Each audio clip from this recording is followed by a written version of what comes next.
I'm Thomas Bowen. Coming up on today's show, we've got Joe talking about bad Valentine's dates. Damien teaches us how to play American football. And Anna and Reese are giving us some commuting tips. You're watching Chatterboxes.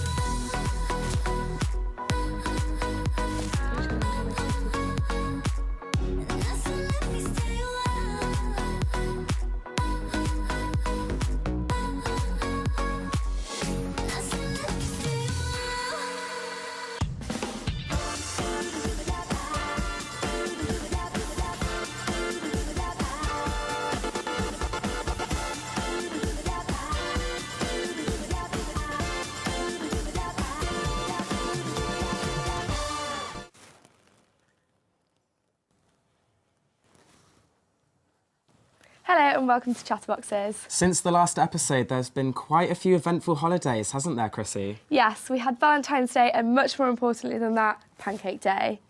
Well, we had a pretty fun Valentine's Day, didn't we? We consumed a lot of food actually, Tom. We ordered about 50 pounds of Domino's, didn't we? But we ate it all. We ate it all. I was feeling very, very bloated afterwards. Yeah. But luckily, I had my pregnancy pillow to the rescue. It's like this. Because I felt pregnant. I'd eaten so much food. It's basically like in the shape of a V. It wraps around you. It like hugs you. Sort of hugs you from the front and behind. So like, you know, you don't need a boyfriend or anything. It's the best night's sleep you'll ever have if you have a pregnancy pillow. I throw all of my pillows on the floor. It's unbelievable. It's so good. I caught her in my room using it. I fell fast asleep. Someone came to see Thomas and I was just drooling all over it. Sorry. I wondered what that stain was. Sorry. Now, speaking of Valentine's Day, there's been quite some successful Valentine's Day. There's also been some absolute failures. Yes, our very own Joe Wilmot managed to find a few of the unlucky ones in those disaster dates. Oops. And then he started picking his nose. And yeah, just got left there.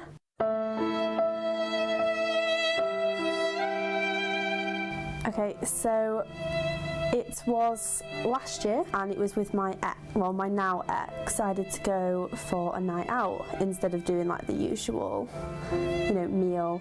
So I met this guy on Tinder and he asked about my previous relationships. I think it was around about 1, 2 in the morning when we got into a bit of an argument. He left me in the centre of town. And I told him about the relationship I'd just come out of like a year and a half. And he very publicly, my ex-boyfriend publicly moved on 2 weeks after that. Alone with no way to get home. So I went for a dinner date and we sat down. And I lived in Stockport at the time, so it was around about like 40-minute car ride away. And this guy that I was on a date with turned around and went, "What a lad." And then he started picking his nose. And yeah, just got left there. And turned around and told the whole restaurant and tried to get them to agree with him. And then the waiter came over, he told the story to the waiter, and the waiter agreed and was like, "Yeah, that is quite smooth, to be fair."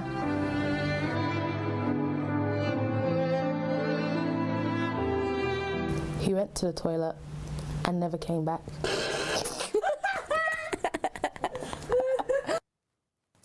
It's all right, guys. When all else fails, you can just stay single and not have to worry about sharing your food. Only with you, Chris. We'll always have each other, won't we, Tom? Now, moving on, Chrissy and I took a trip to Salford FC Stadium, the Peninsula, to learn American football with Damien. Yes, we went down to learn the rules of the game and it's pretty exciting. He even has a few tips for you guys. Take a look. We're here with Coach Pickett to learn a few tips on American football. I thought we were just here to watch the boys play. Well, now I'm stepping in now, guys. So I'm going to teach you guys how to throw a spiral. Okay, and I've actually got my friend Ollie Walker here to catch. Now you guys might be asking what a spiral is. You know how the ball kind of goes in the air, looks very pretty like that? Well, I'm going to do that to Ollie right now, and I'm going to teach these guys how to do it. Now the main thing that people normally get wrong is they hold like towards the middle of the ball like that, and they just lob like that. You're going to grab the ball, guys, more towards the back right here. Now, because I have a bit small hands for a guy, I actually put three fingers on like this, and I hold it towards the back of the ball. And it's kind of like throwing a newspaper. You throw it over your shoulder like that. Has anyone ever thrown a newspaper? Because I I mean, I feel like I'm the only one who has. Do you throw with your right hand or left hand? Right hand. All right, cool. You're going to get your right hand, pop it over like that. Now, when you do it, though, you got to say, Ready, set, hut, and throw it. In that voice. In the voice as well, okay? Ready? No, louder. I can't. Ready, Ready! What's next? set, hut, and then throw it. Top. Oh. But now here's the big thing, guys. Now, Tom, I want you to try and throw it this time. But Chrissy, what you're gonna do is when you catch the ball, you're gonna do a celebration for me. We're gonna do the Gronk spike. Ollie, I would like you to do me a favor. I'd like you to demonstrate for me what the Gronkowski spike is. I don't have the strength to do this. We're gonna do this, all right? We're gonna throw it. Like, how do we throw it? Throw it like a newspaper, guys. We're gonna do this. So do like that. Catch that it. throw. And now we're Throw gonna it into the ground. not too hard though. Bring it! Like that. And then what do you do? That was aggressive. That's the celebration. Oh, God, Alright. we can do better celebrations than that. Oh, it's on. All right, let's do this then, Can I okay? do the worm? Yeah, throw it to Chrissy. Just throw it straight to Chrissy. Yeah. Oh my goodness. Wow.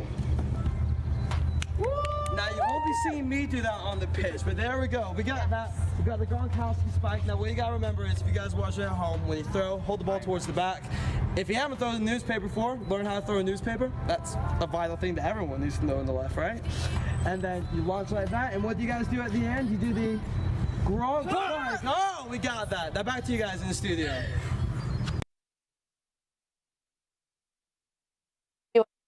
Good. I was hoping to get a little bit more muddy though. Now, for those who are finding it hard to travel to uni, Chatterbox crew members Reese Perry and Anna Mason have some tips for you. I'm Reese and I study broadcast journalism at the University of Salford, and I commute into university every single day. Here are a few tips and tricks that I picked up along the way that could help you. First of all, I always plan my route in advance so I can find the cheapest and quickest routes into university without having to panic last minute. Secondly, I'll always try to get to university with plenty of time to spare. So in that case, I will always look for the earliest train that will get me there in the best time. Hi, I'm Anna and I commute to uni 4 times a week.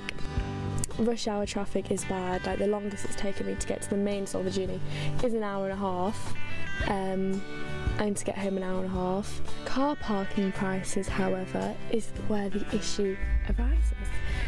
Not at the main uni is about £4.20 for the whole day, and it's free parking after 6, so that's fine. Media City, it costs me £5 for 2 hours. How ridiculous. I mean, how do they expect students to pay these prices? But because you're not paying for your accommodation and all your bills and your rent and all that, your maintenance loan covers your petrol and your car parking. So it's not really that much of a problem. I mean, you want to go out and stuff, but you just have to budget. I would 100% recommend commuting if you live near Salford, because it saves you so much money, and if you're only in uni 9 hours a week, there's no point you paying for the accommodation and all that. You might as well just commute. I hope also if you know what I just... Well, we don't have a house sorted for next year, do we? So I don't think we're going to be doing I think much it's going to be a commuting. caravan for us. It's going to be a caravan jobby, or A canal boat. Yeah. And then we won't even have to commute into Media City. We can just sail in. Yeah, we'll just sail in. Now we're in the part of the show where we're going to talk about our weekly obsessions. So what are you obsessed about this week, Chris? I'm all about music and dancing. So this week I'm obsessed with Pray For Me by Kendrick Lamar and The Weeknd. And Kendrick's actually performing at Leeds Fest again this year, so get yourself down there. Well, I'm pretty obsessed about this app called Smule. As you know, I love singing. I can't sing, but I've been having a lot of fun on this app. It connects you up with a random person worldwide, and you can sing absolutely whatever song you want. Do you mind if I just play a little clip for you guys? It's horrific. Can we zoom on in this? Is this all right?